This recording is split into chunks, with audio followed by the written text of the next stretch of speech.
Around 6:30 a.m. on January 18 of 1981 in Camarillo, California, about 50 miles from Los Angeles, two newspaper delivery boys discovered the naked body of 20-year-old Rachel Zendejas, an Oxnard college student and a single mom of two who had recently gone through a divorce. She was murdered in an apartment complex's carport just across the street from her apartment in 700 block of Mobile Avenue, which she shared with her brother and two daughters, who were 1 and 2 years old at the time of her murder.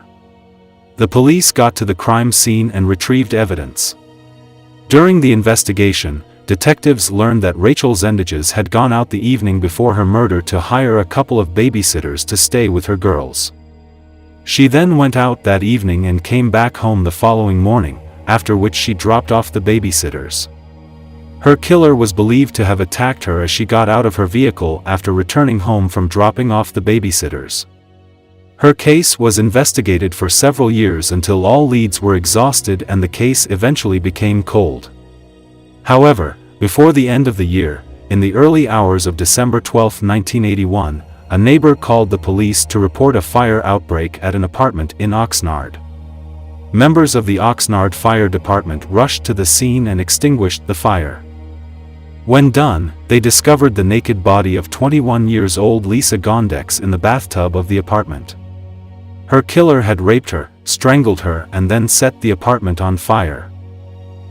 Her neighbors heard screams but did not call 911 until they smelled smoke.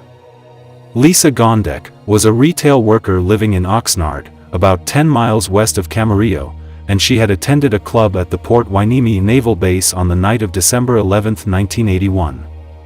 She went to a disco with her friends, after which her friends later dropped her off at her home at around 1:30 a.m. the following day.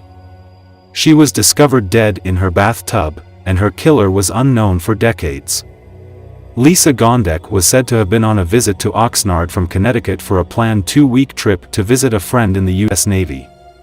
However, she ultimately decided to move to Oxnard months before she was murdered. She had made a promise to her loved ones to spend the Christmas with them.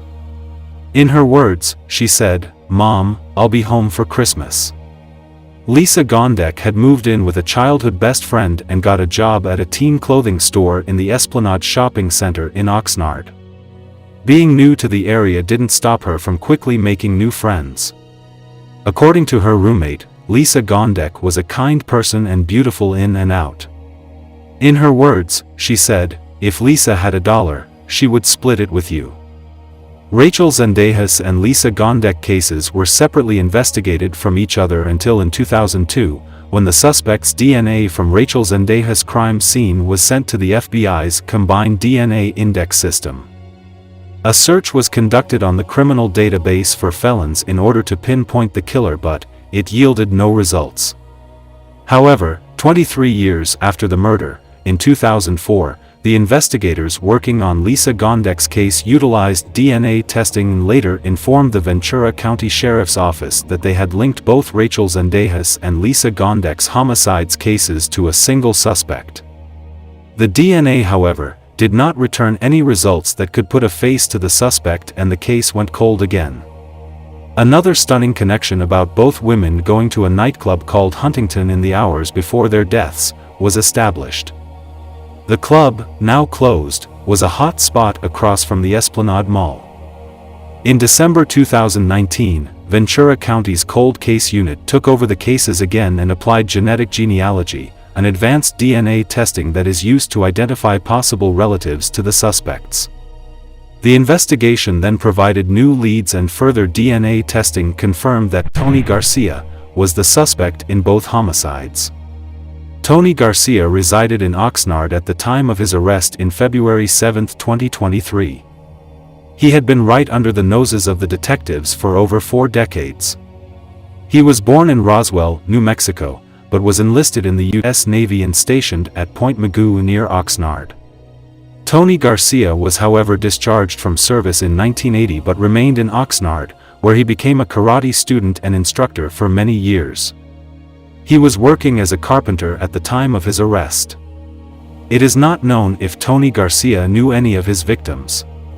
Tony Garcia was charged with 2 counts of murder, plus special allegations of committing murder while engaged in a rape and committing murder while engaged in a kidnapping. At his first appearance in court, he was ordered to be held without bail.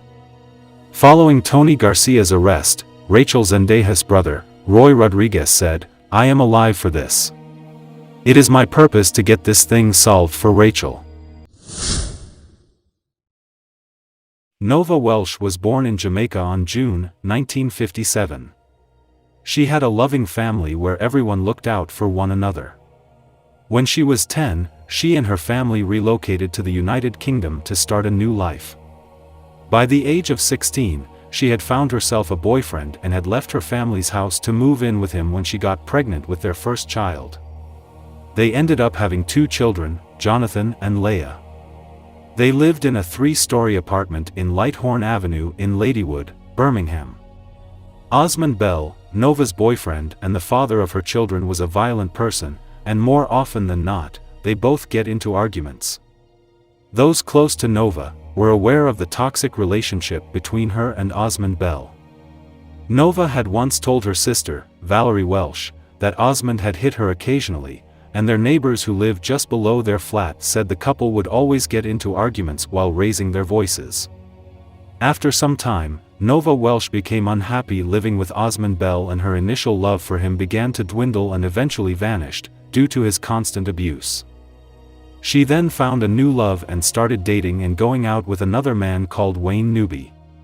Just like every normal relationship, Wayne Newby often visited Nova Welsh in her flat, but this wasn't approved by Osmond Bell, who didn't like seeing another man. This caused further problems in their relationship as they constantly argued about her going out at night. According to Nova Welsh's stepsister, Sonia, the couple had an heated argument in June of 1981. Sonia, who was in the apartment at the time, said she heard screaming and went into the kitchen to see what the problem was, only to find a terrified Nova and an angry Osmond Bell who had a dishcloth wrapped around his hands. Clearly seeing and sensing trouble in the air, Sonia decided to call the police even though Osmond Bell had told her not to. The police eventually came around, but Nova Welsh didn't make a complaint against Osmond Bell. She told the police that they had been arguing and she wanted him to leave. Osmond Bell eventually left the apartment in the early days of July 1981, since the apartment was rented in Nova's name. He had lashed out because he couldn't stand by and see another man coming into the flat. It probably made him feel small. By the time all these were happening, Nova Welsh's family had moved to the United States of America, with the hope of having her and her 2 sons join them soon. Nova was loved by everyone and easily found family and friends. She was outspoken and had friends whom she told her relationship ordeals. She had once told her friend, Joan Campbell, that Osmond Bell had grabbed her round the neck so tight that she complained to him that it hurt. She also showed her friend, Pauline Davis, the marks on her neck. She said Osmond Bell had tried to strangle her because she went out at night. Days after he left, Osmond Bell would write threatening letters to Nova Welsh telling her if he couldn't have her, then nobody could. He had also threatened to kill her in one of his letters that said, "If you don't have me back, then you know what I will have to do." Nova Welsh cut all ties with him and focused on her new relationship with Wayne Newby. On the 27th of July 1981, Nova Welsh stopped answering her phone. Her mother, Lorna Welsh, had tried to call her from the United States to confirm when she would be coming to join the family, but the 24-year-old mother of 2 wouldn't pick her calls and had disappeared with no trace. Her friends were equally surprised about her sudden disappearance because it was very unlike her to leave without informing anyone.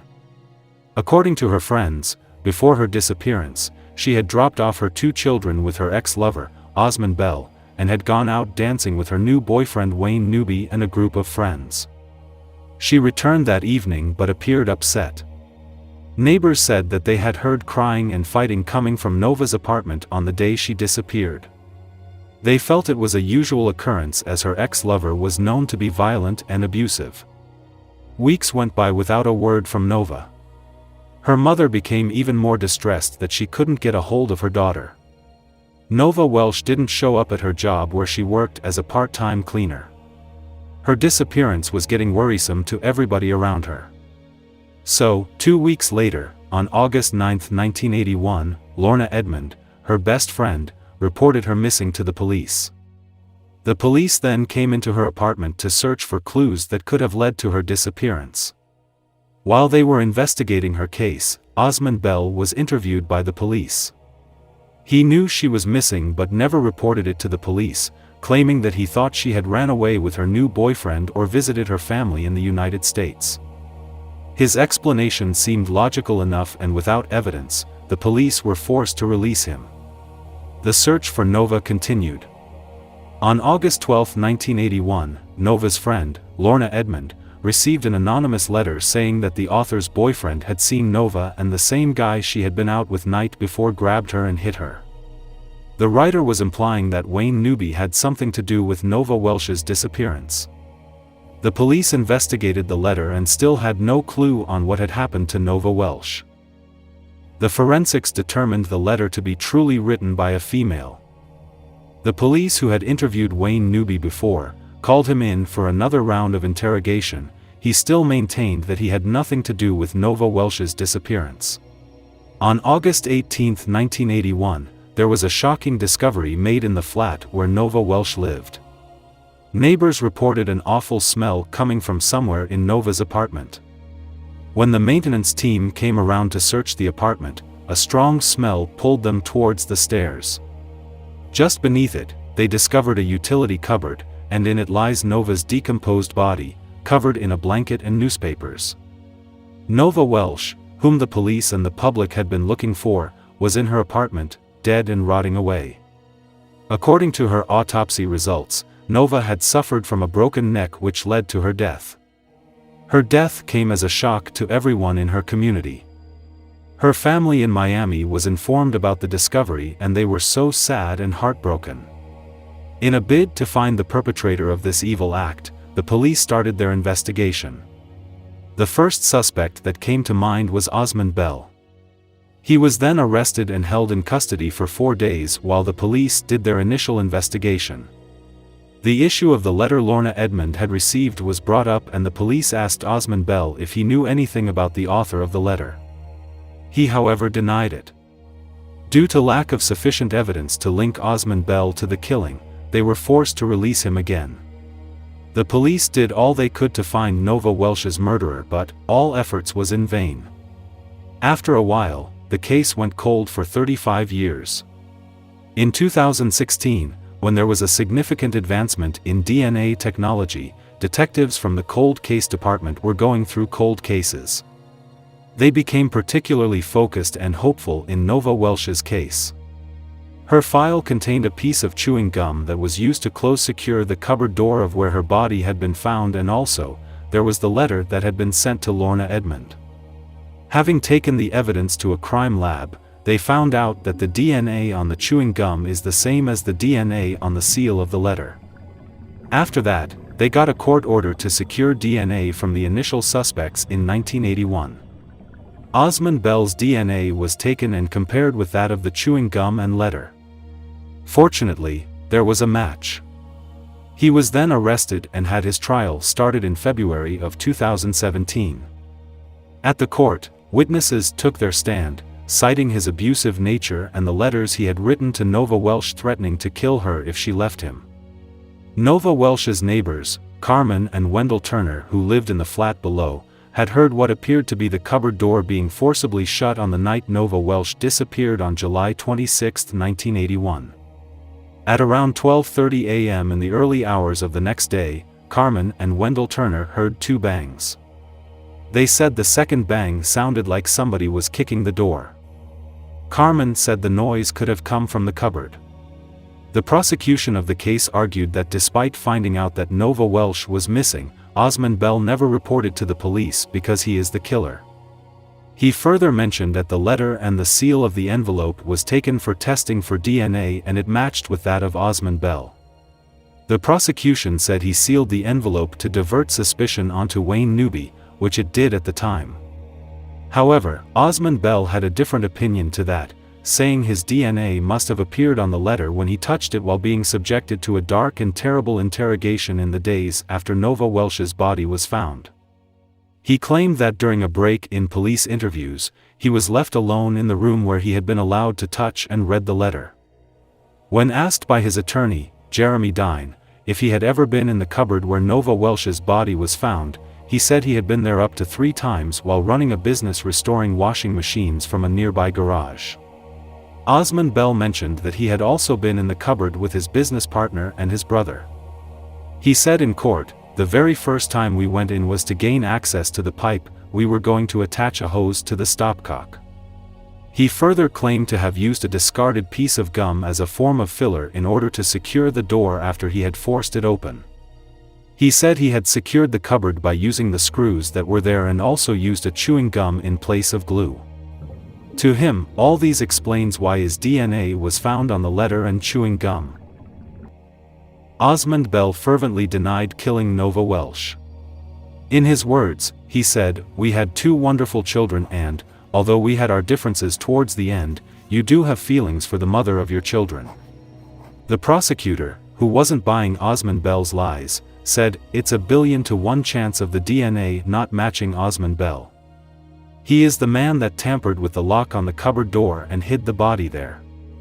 It would be an extreme coincidence if the killer was somebody other than Osmond Bell."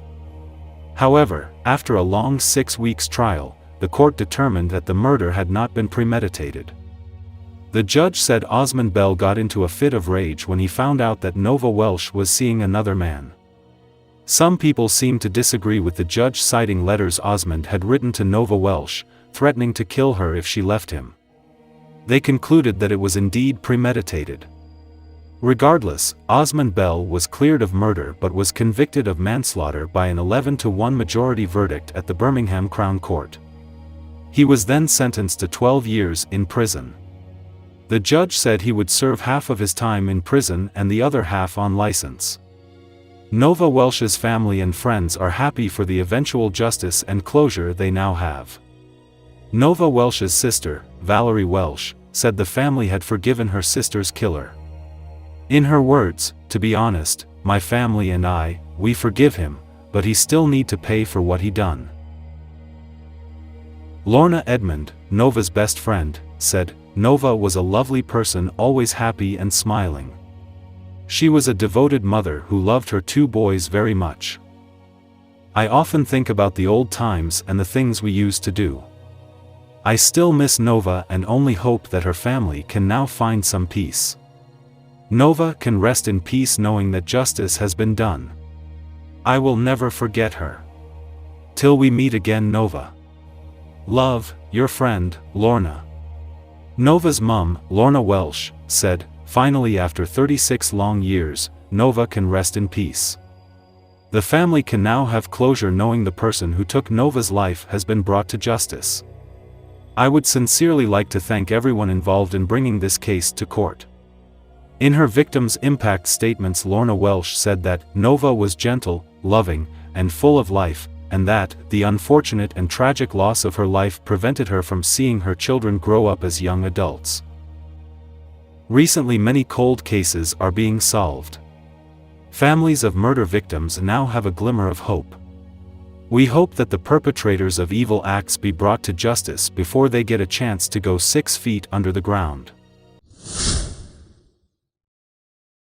In the early hours of July 20, 1971, a 911 call went out of Burlington, Vermont when a lady contacted the police to report the murder of her roommate, Rita Curran. It appeared that the lady, who had been at work a day before, had returned to see Rita Curran in the pool of her own blood on the bed they both shared. When the police arrived, they discovered that someone had broken into the lady's apartment and had beaten, sexually assaulted and strangled Rita Curran to death. They also found evidence that Rita Curran had strongly resisted her attacker, putting up a fight. The question of who killed Rita Curran bugged her family and the Burlington Police Department for years, but the killer remained a mystery for decades despite the police looking into hundreds of tips. However, 52 years later, Rita Curran's killer was eventually identified. Rita Curran was born on the 21st of June 1947 in Brooklyn, Kings County, New York, to Thomas and Mary Curran. She was described as a kind, generous and beautiful person who wouldn't do anyone any harm. When Rita Curran turned 24 years old, in the summer of 1971, she decided to move out of her parents' home for the first time, into a shared apartment on Brooks Avenue in Burlington, Vermont with 3 other roommates whom she did not know well. At the time, she was a second-grade teacher at Milton Elementary School and had started graduate courses at the University of Vermont, while she worked during the summer break as a maid at a local motel. Unfortunately, just 2 weeks after she left her family's house, she was murdered in her apartment in Burlington, Vermont. According to police report, she seemed ready for bed the night she was attacked as she was found dead with curlers in her hair. Many people know Burlington to be a small and friendly city, but when Rita Curran was killed, it caused ripples of fear in the city because at that time, many Burlington residents left their front doors unlocked. This could explain why Rita Curran's apartment door might not be locked at the time of her murder, since the police did not discover any visible force used on the entrance door.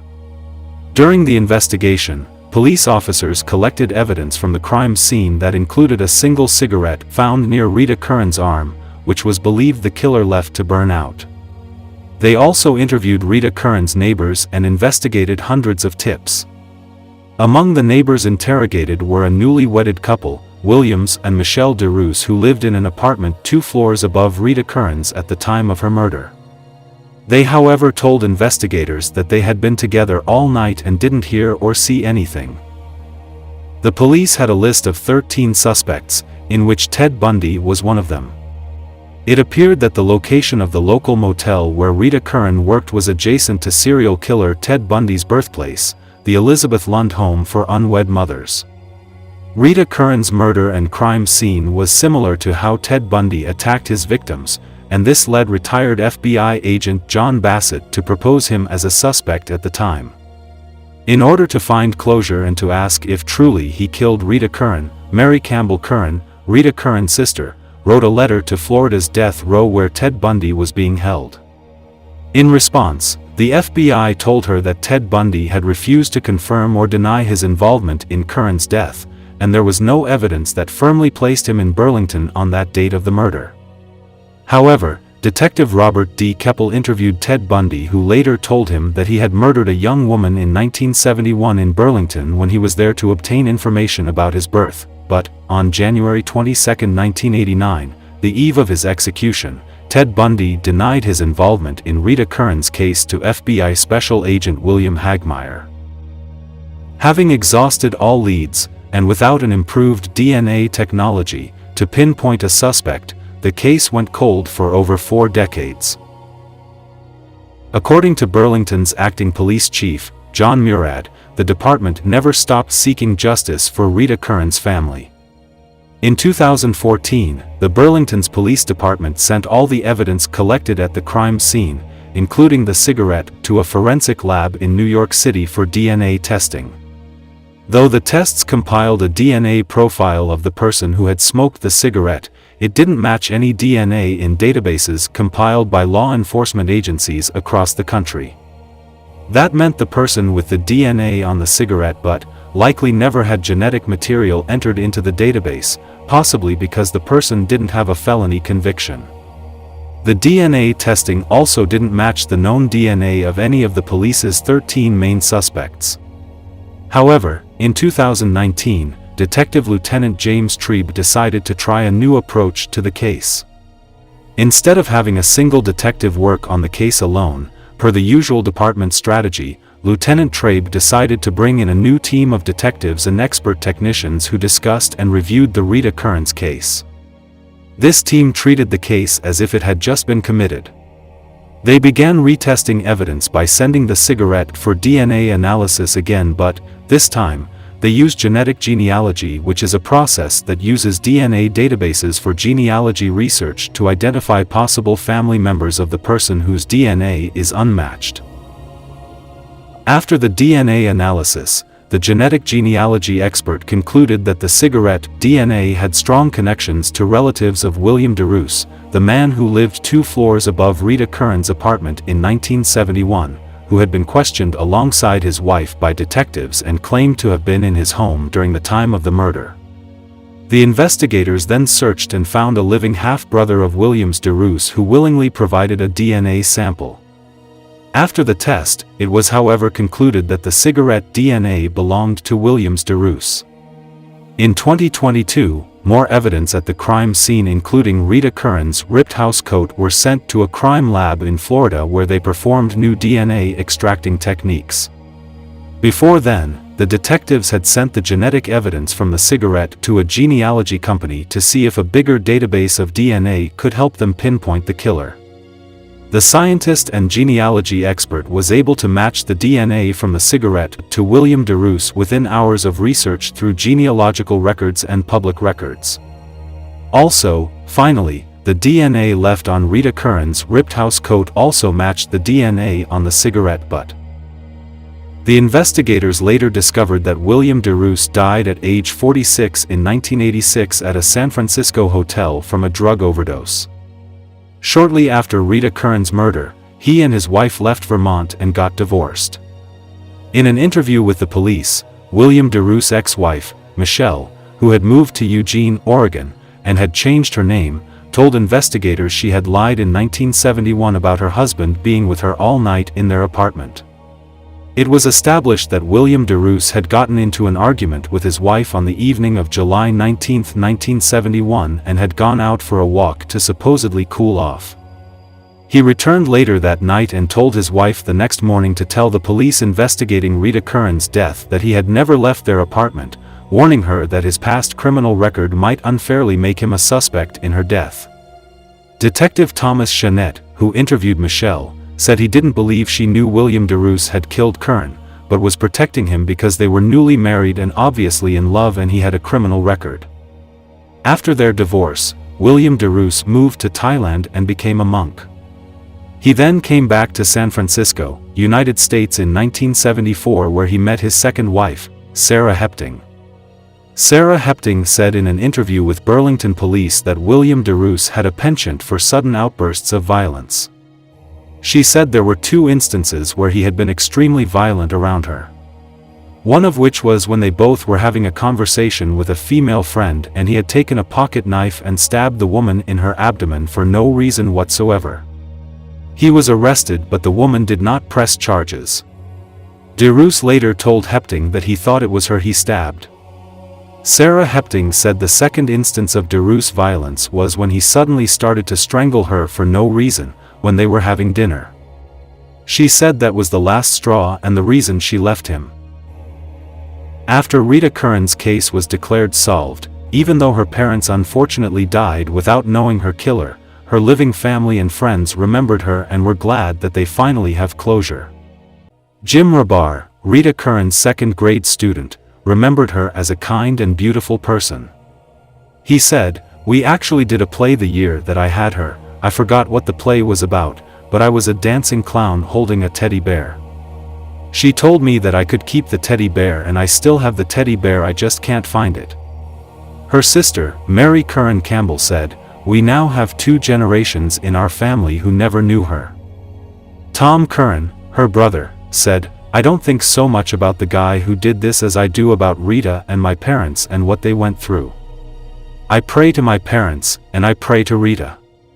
Closing the case, Lieutenant Trabe said, "We're all confident that William DeRoos is responsible for the aggravated murder of Rita Curran, but because he died in a hotel room of a drug overdose, he will not be held accountable for his actions, but this case will be closed."